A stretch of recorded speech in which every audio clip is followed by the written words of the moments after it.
Hello everyone, Radhe Radhe, जय श्री कृष्णा। कैसे हो आप लोग? उम्मीद करते हैं बहुत अच्छे होंगे। मैं भी बहुत अच्छी हूँ।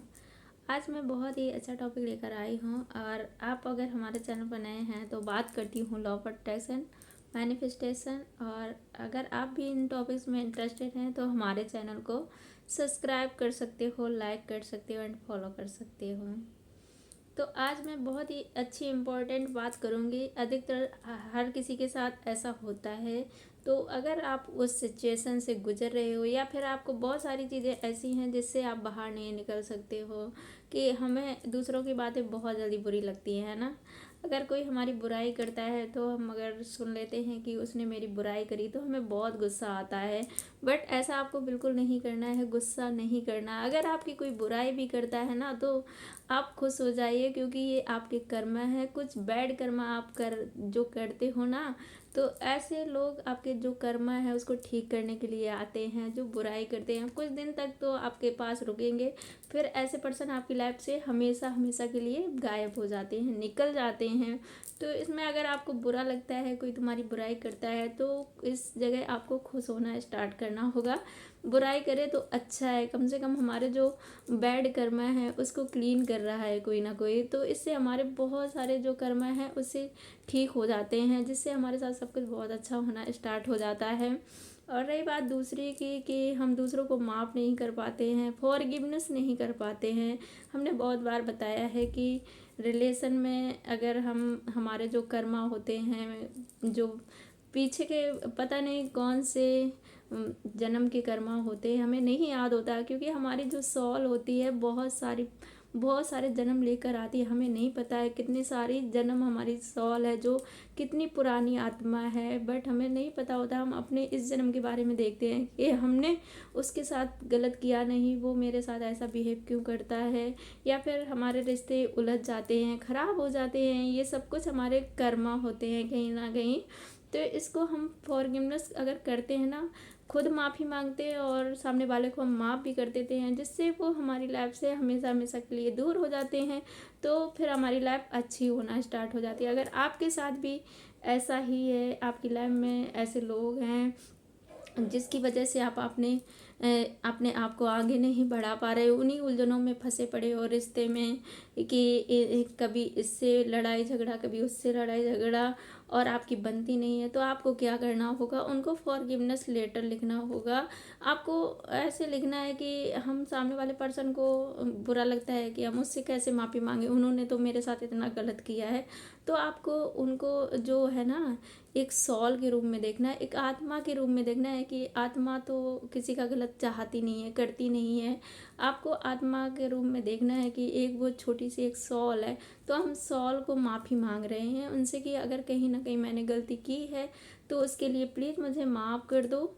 और आप उनसे माफ़ी मांग लो और आप भी माफ़ कर दो। तो हमारा और आपका जो बीच का जो भी कर्मा है उसको मैं रिलीज़ करती हूँ, हील करती हूँ, ख़त्म करना चाहती हूँ या फिर रखना चाहती हूँ, ठीक करना चाहती हूँ। आप इस तरह बोल सकते हो, उनसे माफ़ी मांग सकते हो कि I am sorry, please forgive me, thank you and I love you करके आप उनसे फॉरगिवनेस लेटर लिख सकते हो, माफ़ी मांग सकते हो विद इमोशंस, विद फीलिंग। और जिससे आपके जो बैड मतलब रिलेशन है, आप उन रिलेशनों में फंसे हो, उलझे हो, तो उससे आसानी से आप निकल सकते हो, जिससे आप अपने आगे अपनी लाइफ को कंटिन्यू कर पाओगे। क्योंकि अगर ऐसा ही होता रहता हमारी लाइफ में, हम परेशान रहते हैं कि हमारी किस्मत ऐसी है, हमारा किस्मत तो ये, हमारा भाग्य ऐसा है, उसी में पड़े रहते कि हमारे मम्मी पापा कोई प्यार नहीं करता या फिर किसी से हमारा रिश्ता अच्छा नहीं रहता है। तो आप ये कर सकते हो, आजमा सकते हो। इससे आपको बहुत सारी चीज़ें अच्छी होनी स्टार्ट हो जाएंगी। आप देखोगे कि हाँ, वो पर्सन आपकी लाइफ से हमेशा के लिए चला भी जाएगा और फिर इसके बाद जो होगा आपके साथ सब कुछ बहुत अच्छा होगा, अगर आप इन सब चीज़ों में। और दूसरी बात जो मैंने बोला, अगर आपकी कोई बुराई करता है तो उस जगह आपको खुश हो जाना है, आपको गुस्सा नहीं होना है और अपने आप को ऐसा नहीं, अपने आप को गिल्टी मत महसूस करना है कि नहीं मेरी वजह से ऐसा हुआ, मेरी वजह से। नहीं नहीं, बिल्कुल नहीं। आपको इस जगह खुश होना है। कोई बुराई करे तो आपको खुशी होना है कि कम से कम हमारे जो बैड कर्मा हैं उसको हमारे क्लीन करने के लिए लोग भी तो चाहिए।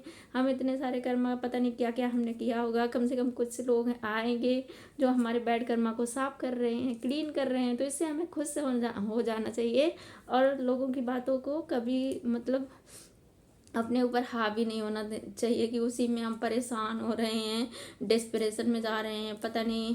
तो इस ऐसा बिल्कुल नहीं करना है। लोग आपकी बुराई करें तो करने दो, क्योंकि अच्छे लोगों की ही लोग बुराई करते हैं। अगर आप इतना ज़्यादा लोगों का ध्यान दोगे तो आप अपनी लाइफ में आगे नहीं बढ़ पाओगे, राइट। तो अगर कोई बुराई करे तो उस जगह पे आपको खुश होना है। अगर आपको किसी से रिश्ता नहीं रखना है या फिर रखना है, उस रिश्ते को हील करना चाहते हो, ठीक करना चाहते हो, तो आप उनसे माफ़ी मांगो और आप उनको माफ़ कर दो। इस जगह पर आपका मतलब सब कुछ बहुत अच्छा हो जाएगा। अगर आप इस तरह करते हो, अपने रिश्ते भी ठीक कर सकते हो और अपने कर्मा को, जो बैड कर्मा है, उनको क्लीन भी कर सकते हो। ऐसा अगर आप करते हो और अपने आप को हमेशा पॉजिटिव बोलना स्टार्ट करो, जिससे आपकी लाइफ में जो भी होता है बहुत अच्छा होता है। यूनिवर्स की कृपा आप पर हमेशा बरसती है। आप इस तरह पॉजिटिव सेंटेंस अपने लिए बोल सकते हो, जिससे आपकी लाइफ को बहुत हद तक चेंज होना स्टार्ट कर देती है। अगर हम जैसा सोचते हैं, बोलते हैं ना, जैसा सोचोगे वैसा ही होगा। तो क्यों ना हम अच्छा सोचें, अच्छा बोलें और अपनी लाइफ को बहुत अच्छी तरीके से हम चेंज कर सकते हैं। हमारे पास वो ताकत है, हमारे पास वो पावर है जो हम अपने आप को चेंज कर सकते हैं। तो अच्छा अच्छा बोलना स्टार्ट करो, अच्छा सोचना स्टार्ट करो। आप अपनी थॉट्स, विचार हैं उसको हमेशा चेक करो। चेक करोगे ना तभी आपको पता चलता है कि हमने उस टाइम क्या बोला, उस टाइम क्या सोचा। अगर आपने गलत सोचा भी है तो उसको डिलीट वर्ड्स यूज कर सकते हो, कैंसिल वर्ड्स यूज कर सकते हो कि ऐसा नहीं, बिल्कुल नहीं होना चाहिए। क्योंकि जैसा जिस चीज़ पे हम एनर्जी देते हैं, जिस चीज़ में हम फीलिंग देते हैं, फीलिंग से सोचते हैं ना, वो चीज़ें हमारी लाइफ में बहुत जल्दी अट्रैक्ट हो जाती हैं। तो सोच समझ कर ही अपने हर एक विचार को रखना चाहिए, सोचना चाहिए। ये बोलते हैं ना, सोच विचार सोच समझ के बोलना चाहिए, हर जगह नहीं बोलना चाहिए। कभी हमारे साथ ऐसा होता है हम गलत वर्ड्स यूज़ कर देते हैं, वो सच में काम कर जाता है। फिर हमें बाद में रियलाइज़ होता है कि हाँ, काश ऐसा नहीं बोलना चाहिए था। अगर हमने ऐसा उस टाइम ना बोला होता तो ऐसा नहीं होता। तो अपने आप को हमेशा पॉजिटिव रखो, खुद को हमेशा पॉजिटिव रखोगे तो आपके लिए ही बेस्ट होगा।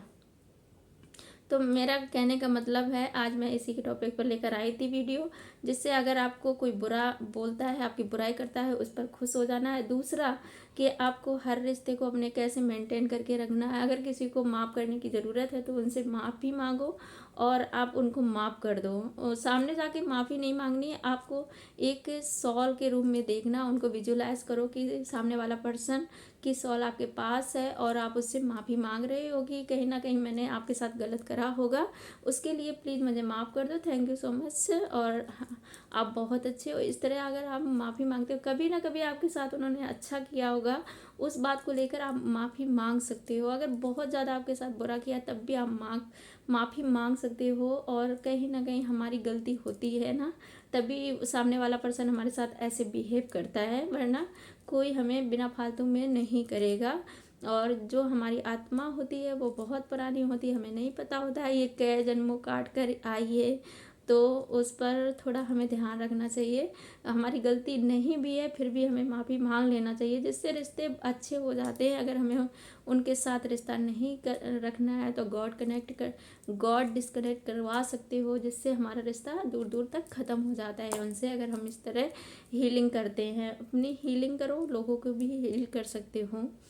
तो आप इनको अपना सकते हो। अगर आपकी लाइफ में भी ऐसी सिचुएशन चल रही है तो इसको फॉलो करो, 100% रिजल्ट आएगा। क्योंकि मेरे साथ भी ऐसा ही हुआ है और मैंने जब से अपनी ये हीलिंग को स्टार्ट किया है ना, तो बहुत सारे चेंजेस आना स्टार्ट हुए, बहुत सारे रिश्ते ठीक हुए हैं हमारे। तो सोचा मैंने यूट्यूब पर भी डालूँ, जिससे लोगों को हेल्प मिल सके। अगर आप हमारे वीडियो पर नए हैं तो बात करती हूँ लॉ ऑफ अट्रैक्शन, मैनिफेस्टेशन। अगर आप भी इन टॉपिक्स में इंटरेस्टेड हैं तो हमारे चैनल को ज़रूर सब्सक्राइब करें, जिससे आपको बहुत सारे अच्छे अच्छे वीडियो मिलेंगे, जिससे आपकी लाइफ को बहुत ज़्यादा चेंज कर सकते हैं अगर आप इनको फॉलो करते हैं तो, थैंक यू सो मच। अगर आपने वीडियो देखा उसके लिए thank you so much. God bless you. आपकी लाइफ में खुशियाँ abundance हर एक चीज़ वो आए, सक्सेस मिले आपको। Thank you so much. Bye bye. God bless you.